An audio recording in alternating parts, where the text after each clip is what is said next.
Hello and welcome to my tropical style garden here in the UK. My last video was about this shady border and I was asked quite a few questions in the comments and privately about certain things, so I thought I'd do a follow-up video and try and answer a few of them questions for you, so please join me.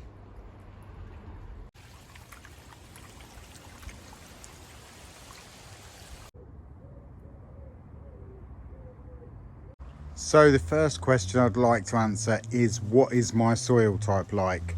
So generally it is really free draining, but there is also lots and lots of organic matter in there. So what that tends to mean is it will hold a lot of moisture in the compost. So if you hear the term, free draining but moisture retentive, basically what you're saying is, whether it be grit, whether it be perlite, whatever it is that you've added or is naturally in your soil, it makes the water, when you water, drain through really quickly. But because there's lots of organic matter in there, like manure or compost or whatever it is like that, that will drain freely through the grit, but the compost or manure will still stay damp and moist. So the plants won't be sat waterlogged and they will be able to still get their roots nice and wet, and this helps for good luscious growth. So another question I've been asked is basically, how do I get it to look this green and lush? What do I feed it? Well, to be fair, it's a couple of things. I basically don't do that much. I pretty much chuck chicken pellets all over the borders in spring, and the garden doesn't normally look this lush, to be fair. We've had a really wet year, and that has probably helped by washing all them pellets in and all that feed into the soil, and the extra water and that flush of nitrogen has probably helped them really lush up and probably look the best they've ever looked, to be fair. So to answer the question, I don't do that much. If I grow other plants like cannas and bananas in the garden, then they will get regular feeds through the season of liquid nitrogen, things like chicken pellets, and I'll also use as a stimulant liquid seaweed, things like that. But generally at the beginning of the season, just to add to that, there was a lot of blood, fish and bone added to the borders as well, which is scattered all over the borders in spring. And like I say, the chicken pellets, and I honestly think it's been all the rain, but the rain hasn't been a problem for me because, like I say, my soil is very free draining. So another question I've been asked over the time is, what varieties of Fatsia do I grow and any care tips?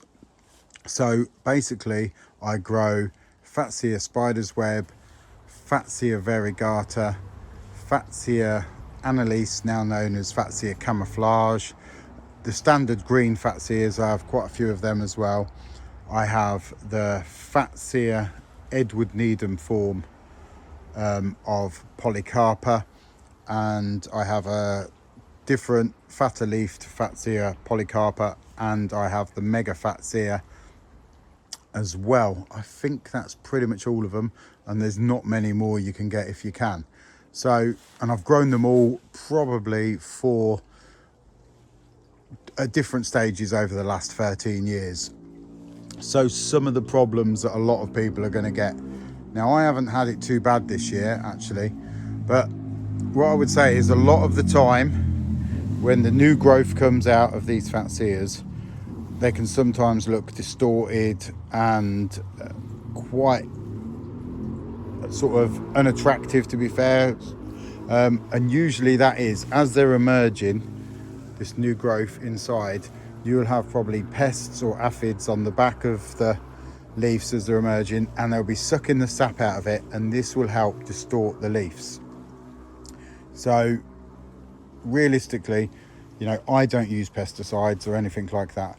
But what I do tend to do is, with my Fatsias, when they're just emerging, when they're just pushing out, the new growth for that season, I will quite often, most days, get my hose on a powerful spray and I will spray quite vigorously the new growth points as this is coming out, just as it's coming out in the bud. So I can continuously try and wash off any aphids or bugs or anything like that that may be on there trying to do it. And to be fair, it works really quite well for me, to be fair, without using pesticides or anything like that. I can control it really well, because I did used to have a problem with it, and it used to annoy me quite a lot that I'd get this beautiful new flush and it would look absolutely terrible. So another problem with Fatsias, and here's an example. If I just go back to this Fatsia now, the new growth tends to be very temperamental to the changing conditions.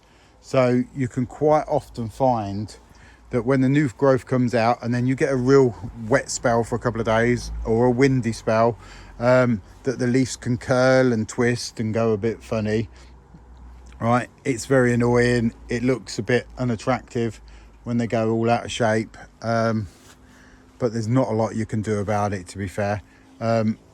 They can tend to sort themselves back out when the weather dries up a little bit and the temperatures sort of become a bit more normal. But it's just that the new growth is a little bit sensitive to the little change in the climate. I couldn't tell you exactly why it does it. It's just annoying when it does. You know, if you've got a plant that's just pushed out a beautiful, lovely flush, a bit like this one here, and then you come out the next day and these have all started to fold over like this, and you're like, I'm not sure why. Like I say, I don't know the scientific reason, but it is something that happens with that tender growth. Right, onto another little pest. So quite often on the back of a Fatsia, and this is a Fatsia variegata, you will see something like this, and it will look like spit on the back of the leaf, and inside that piece of spit will be a little pest. I don't know what the pest is. I don't know what it does. I assume it sucks the sap off the leaf, or maybe even eats away at the leaf. I don't really know. But if that spit is on the back of your leaf, there is a little pest inside. And all I tend to do is just wash it off with a hose. If I see it on there, I clean it off, just in case, if it's doing any harm to the plant. If you know what it is or what it does, or whether it's a sap sucker, let me know in the comments, please, because I don't really know. But I do know I don't want it on my plant, so I just get the hose and I wash them off. Or you could even, you know, give it a wipe off with a bit of tissue, whatever, to help sort it out. Can Fatsias grow in full sun? Yes, they can. But if you look at this, this is my top growth, which is about 6 to 8 foot in the air, and it's a lot lime green. And if I go down the ladder, we can see that the same plant at the bottom has larger dark green leaves. So yes, they can grow in full sun, but they will always look healthier in general in a shady condition. Yellow leaves on the bottom of your Fatsia, it is not a problem. It's just the old leaves. As the plant puts energy into its new growth, the old ones tend to die off, go yellow, and then start to sort of brown and eventually drop off. If they're on your plant and they look yellow, just give them a little tug and they'll come off, and easy, no worries, no problem to the plant whatsoever. Can we take cuttings from Fatsias? Yes, you can. And I tend to do it. This is a Fatsia variegata, so this is a growth point.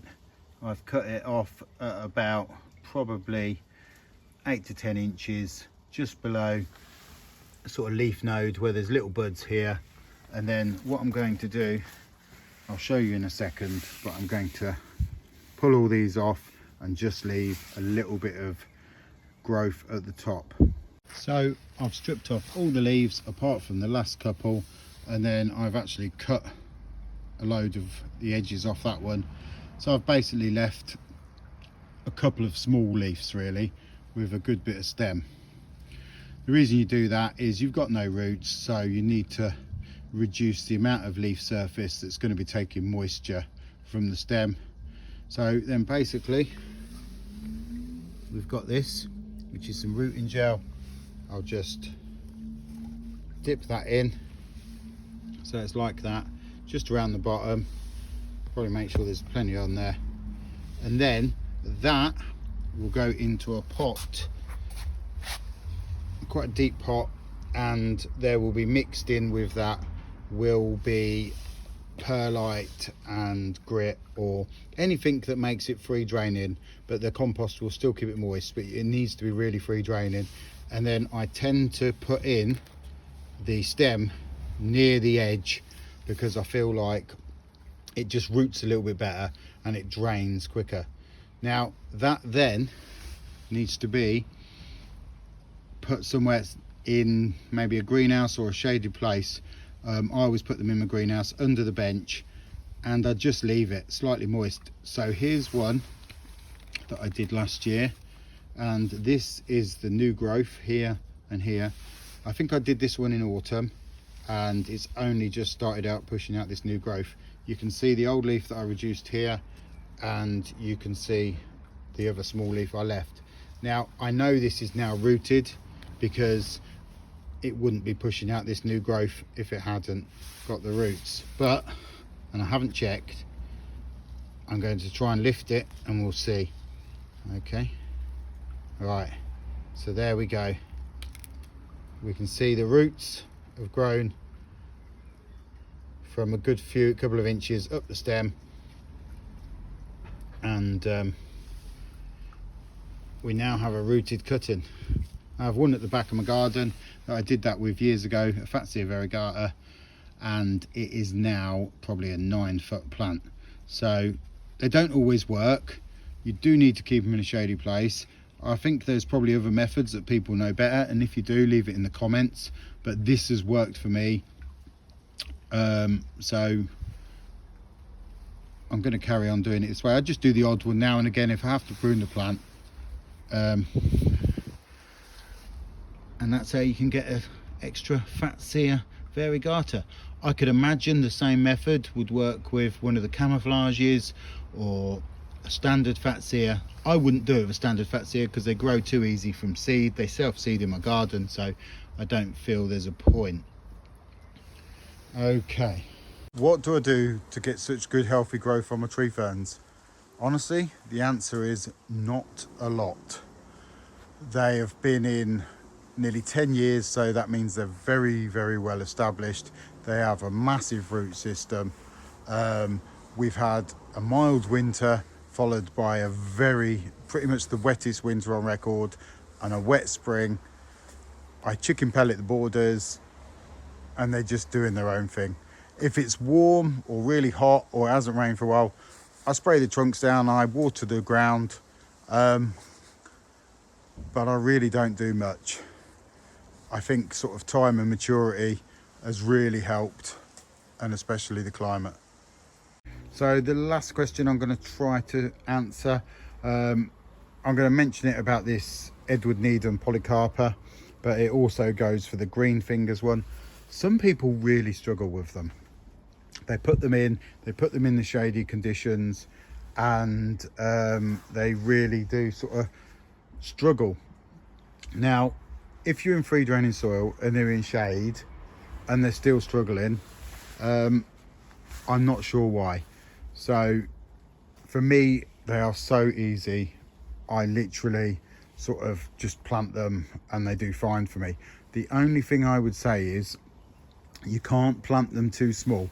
You want to sort of get a good sort of realistically maybe a 2-foot plant with a bit of woody stem, and you know, make sure it's in a good free draining soil, but there does need to be moisture there as well. It can't be too dry because that would have an adverse effect as well.